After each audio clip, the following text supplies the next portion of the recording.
Good day, folks. This is Greg Judy at Green Pastures Farm. Today, I'm at James Rebanks farm, and him and his girls are getting up the rams. Look at that, coming over the hill.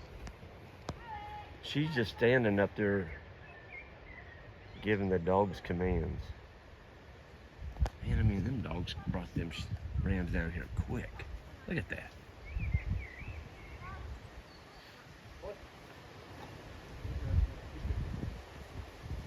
That's amazing.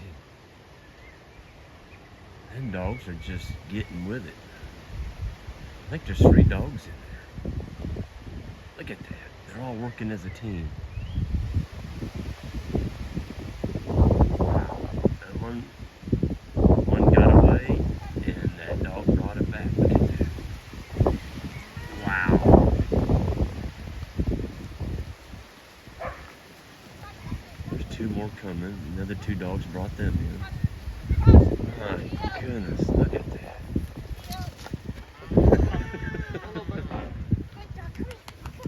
Man. Well, they made short work out of that. That's amazing.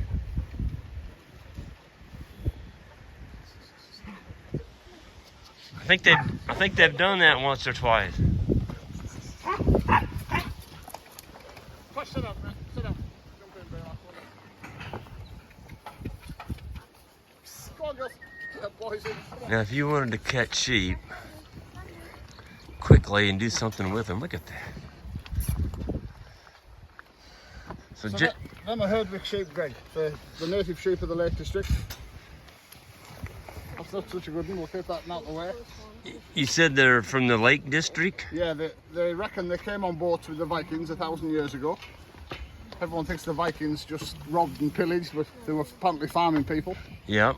And when they've done the DNA testing of these, the nearest relatives on the islands off the northwest coast of Europe where the Vikings came from. So that's where they came. So the myth's true, basically. I'll be darned. Boy, they're beautiful sheep. And I mean, the big sheep for mountain sheep. They live on the worst country in Britain, where there's the most rain and bad weather. He's a chunk. Yeah, I mean, just at this time of year, they're starting to lose some of the wool. So they look a little scruffy. Yep.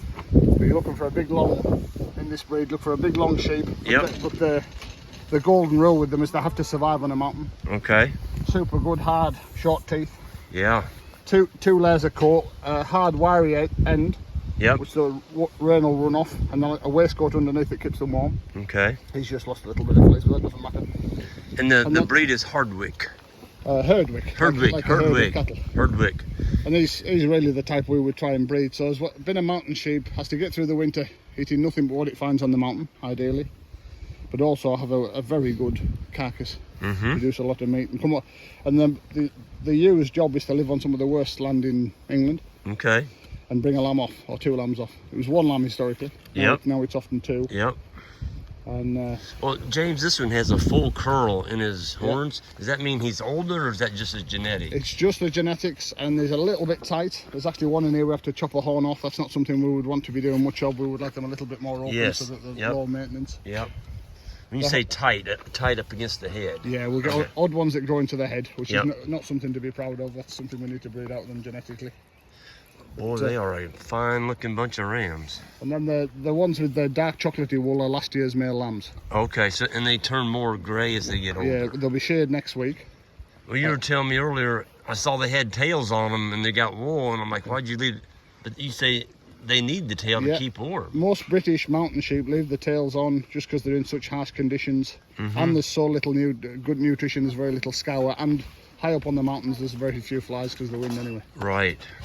So but if you bring these sheep into the lowlands, you would take the tail off. You would take the tail off.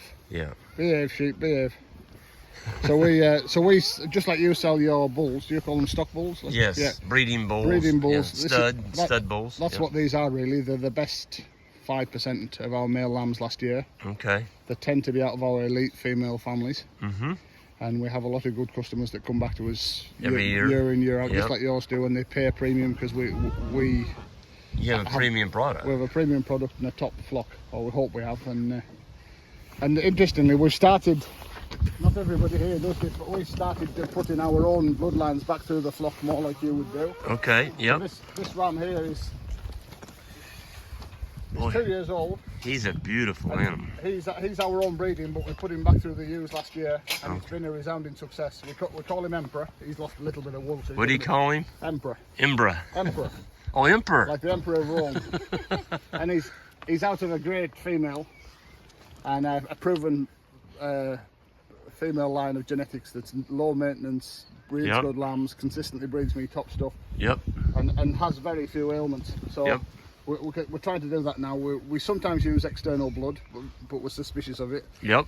But the real good stuff happens when we put our best blood back through the flock. Back through the flock. Yeah. Yeah. People don't. Some other names. So to give you, I mean, just on quality, that's a very poor Herdwick. I'm embarrassed to show you that one on film. That's a poor one that shouldn't have been kept. He'll probably go into the food chain. And you can tell that by just looking at his hair coat, and he's a little thin through the front He end. just hasn't got a good body. Yep. He's got a big plain head with a plain set of horns. He's, Yep. He's a very disappointing Herdwick. That he's just one that didn't work out. He should have gone a long time ago for burgers, but never mind.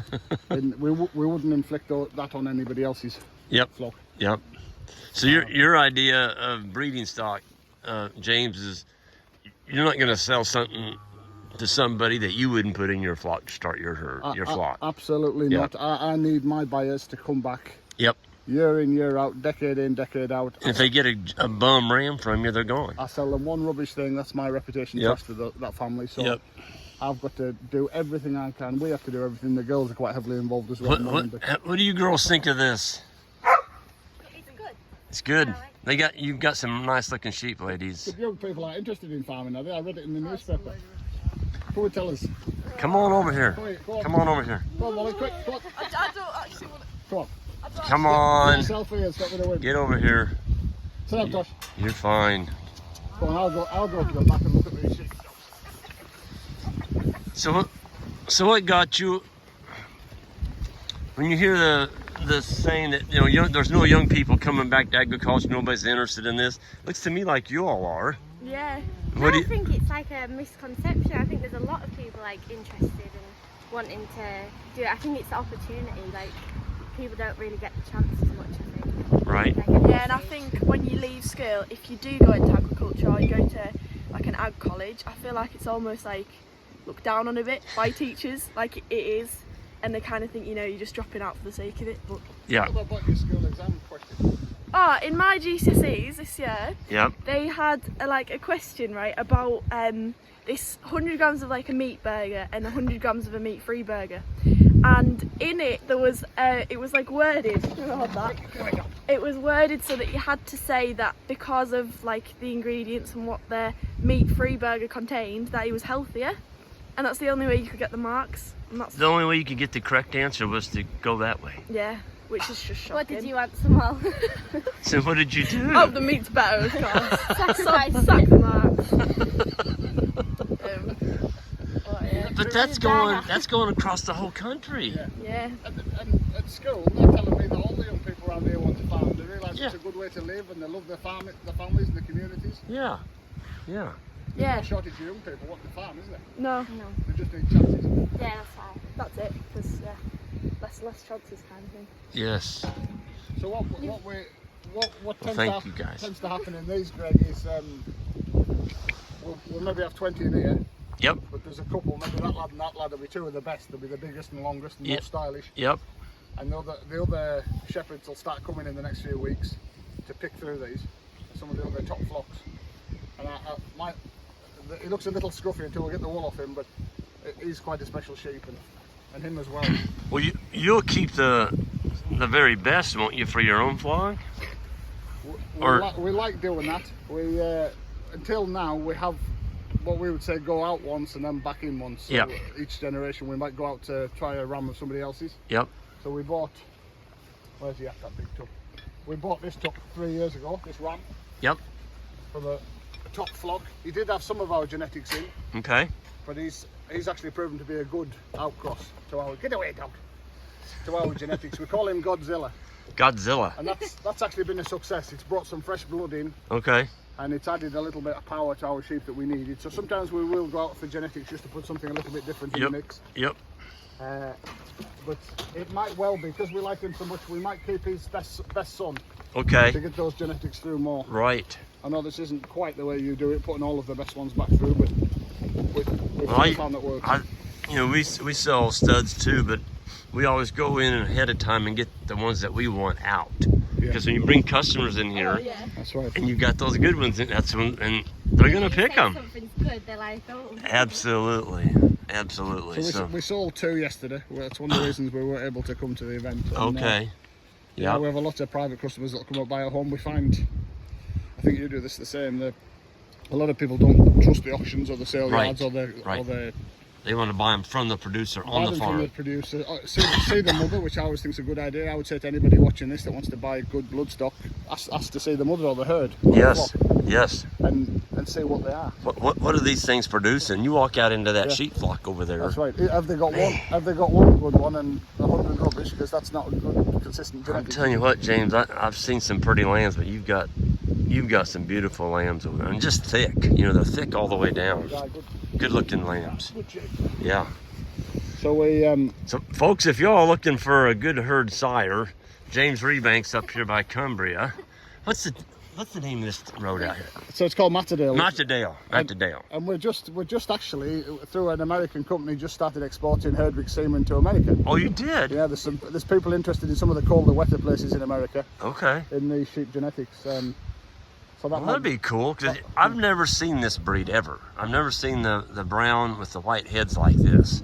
They're beautiful sheep. 95% of this breed is within 20 miles of here. They're so geographically specific. And you were saying earlier they were kind of almost extinct, weren't they, earlier? Almost extinct. And when the foot and mouth disease happened in 2001, yep. Because these are so geographically concentrated, yep. The disease was spreading through these farms. It only had to get a few more fields to get on the mountains, and this breed would have been gone. 1,000-year-old breed would have gone. Oh my gosh! And several very brave people here, noisy people, good people, had to fight the government to get them to wake up and extend the cull a little bit to protect those mountains. Because once you get onto these open mountains here, you can go for 20 miles through their entire territory. And you've got them all. You got them all. Oh, and there would have been no reason to stop culling once they got Oh my gosh. Well, that would have been a national treasure gone. That's right. And these are anybody that likes Beatrix Potter that wrote the Peter Rabbit books. Yep. She played a key role in the survival of these sheep because she bought with the money from her books and soft toys and things. She's a very clever lady at writing and making money. And she bought some of the farms where these are most protected. And she said the National Trust had to keep these sheep on them and protect them for the future. Boy, she was sincere there. Oh, marvelous. She put her money where her mouth was. Yeah. And she also won the top. The top show for these is in the autumn. It's at Estill. And she won the champion ewe there, which is one of the most prestigious things you can do in this breed, with a ewe called Water Lily. Water Lily. And I won with a ewe 7 years ago. And me and Beatrix Potter is the only 2 people in history that's ever won that and wrote a best-selling book. Well, it sounds like you got good company. It's a good club. Yeah. Yeah. So she wrote the book, Peter Rabbit. Yeah. I'll be darned. Yeah, amazing woman. And she loved this landscape, even though she was from London or Manchester, I think, a sort of wealthy family. Yeah. She'd come here since a kid and she'd talk to the shepherds and she loved what they did. And when she was clever enough and talented enough to make a lot of money, she put her money where her mouth was and protected a lot of these farms. And she lost interest in writing books as she got older, and it was all about this. Really? She went all into sheep? Went to work with the sheep and loved the farms and was disillusioned by how little the country she lived in cared about these things and wanted to change that. Yeah. Is she still alive? No, she's about, I think she died in the 1940s. But a lot of the older shepherds here when I was a kid could remember her. Wow. They called her Mrs. Healis because she married a local land agent. Okay. So which is the best one of these tups, Bay? Tups or hogs? Hogs, yeah. So we call the brown yearling ones a hog. The hog. Yeah. They'll look a lot better when they get the wool off next week. Well, in fact, they'll look skinny and then they'll start to recover. Well, I was amazed how your daughter went up there on that hill and she's just using voice commands. I mean, them dogs are flat putting these rams down here. Oh no, and you have to be strong because them dogs will quickly work out if a dog isn't brave. They'll give it. You probably saw it give one on the rails that beat it before. Yeah. So yeah, the dogs have to be very brave. Yeah. You got some brave dogs. There was one one ram broke off to the right here, and I mean, he didn't go 10 feet, and a dog had him, Yeah. bringing him right back. That's right. You know? A bit different to you. We have one dog there. I think he maybe should be called Tosh. He should be a guard dog at your house. He's a bit, we would say a bit common at his work. But, yeah. Was that the one that stuck its head through the gate there? No, it's a little bitch actually. Okay. Them two are clever, but they're a little nervy. They're sometimes a little bit too clever, border collies. They get a little bit nervy. Yeah. She Yeah. can't resist having a little nip sometimes. Well, That's their paycheck, isn't it? Kind of get a little taste. yeah. Yeah. We're just going to chop a horn off, Greg. We'll maybe. I think you've got about 4. One's a few, and this lad's got a little bit. Well, why don't we shut that gate, let them back in there. We'll do that later. We don't need to hold this job up. Well, I'm going to go ahead and sign off, folks. I just wanted to show James and his daughters sheep flock here. The rams are some of the most beautiful I've seen. Anybody needing a good sire for their flock, come to this spot right here. James Rebanks at Matterdale. I'm sure you can get in touch with this fellow. Y'all have a good one, and we'll see y'all down the road.